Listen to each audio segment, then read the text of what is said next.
I was going to say what's interesting about this premise, just from a political standpoint, and I think what keeps it, what's sort of relevant is this idea that because of a recession, which had nothing to do with middle schoolers, we're going to punish them. It's like this really interesting thing of like, let's put you through it. Because I thought it was like a population control sort of thing. Maybe that's involved and it's unsaid.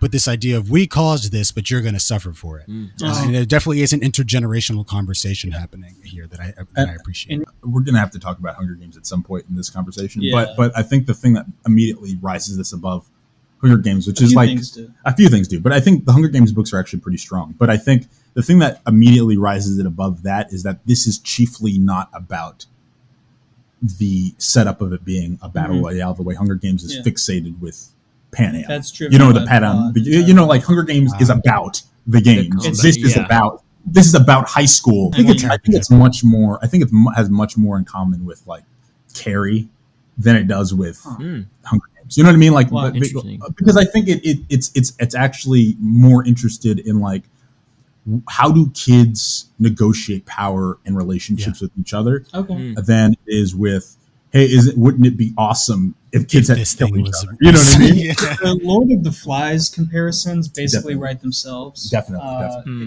It's very clearly, a Golding-esque, setup. I mean, they're boarding school kids on an island.